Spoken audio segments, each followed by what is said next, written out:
Hi friends, happy morning. பாருங்கள், நான் ஒரு வெரைட்டி ரைஸ் செய்ய சொல்லித்தரேன். இன்றைக்கி பார்த்திங்கன்னா கொஞ்சம் நான் தவாவில் நல்லா கொஞ்சம் ஒரு அரை குழி கரண்டி அளவுக்கு நல்லெண்ணெய் ஊற்றிருக்கேன். அதில் கொஞ்சம் கடுகும் கடலைப்பருப்பும் போட்டு வச்சுருக்கேன். அது கூடவே வெங்காயம் போட்டு வதக்கிட்டு இருக்கேன். இப்போ பாருங்கள் ஃப்ரெண்ட்ஸ், நான் வேக வச்சு கட் பண்ணி வச்சுட்டு உருளைக்கிழங்கு இதோட சேர்த்துட்டேன். 2 காஞ்ச மிளகா கட் பண்ணி போட்டிருக்கேன்.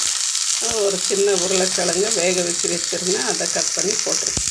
அதோட 2 பச்சை பட்டாணி போட்டேன்.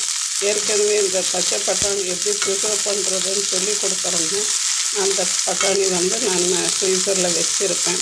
என்ன செய்யும்போது இப்படி 2 போட்டுக்கிறது. அதில் பாருங்கள் ஃப்ரெண்ட்ஸ், இப்போ இதுக்கு கொஞ்சம் மஞ்சள் பொடி போட்டுக்கிறேன். ஒரு 1/4 ஸ்பூன் அளவுக்கு.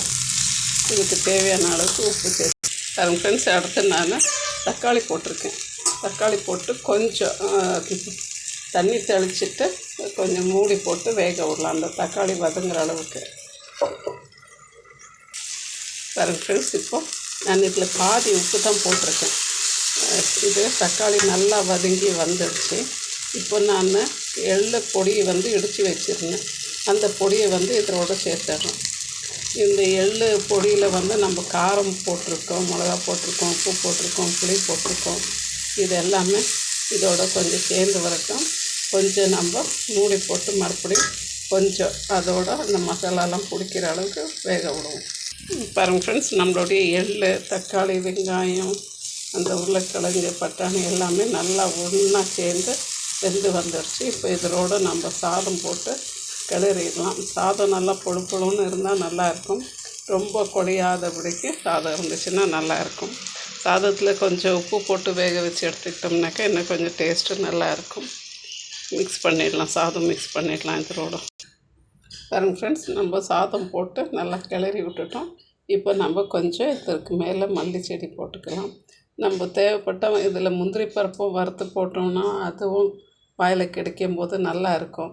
நான் அதுக்கு பதிலாக தான் நான் கொஞ்சம் பச்சை பட்டாணி, உருளைக்கிழங்கு இதெல்லாம் போட்டிருக்கேன். இது ரொம்பவே சூப்பராக இருக்கும். டேஸ்ட்டாக லஞ்ச் பாக்ஸுக்கு இது நல்லா இருக்கும்.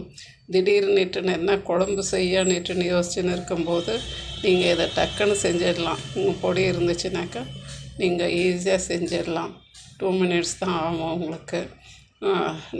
உருளைக்கிழங்கு இல்லை, பட்டாணி இல்லைன்னா கவலையே வேண்டாம். நீங்கள் முந்திரி பருப்பு போடுங்க, இல்லையா நிலக்கடலை பருப்பு போட்டுக்கோங்க, கடலைப்பருப்பு போட்டுக்கோங்க. ஈஸியாக இருக்கும் செய்கிறதுக்கு. தேங்க்யூ ஃபார் வாட்சிங் ஃப்ரெண்ட்ஸ். ப்ளீஸ் ஷேர் பண்ணுங்கள், லைக் பண்ணுங்கள், சப்ஸ்கிரைப் பண்ணுங்கள், மறக்காதீங்க. Thank you friends.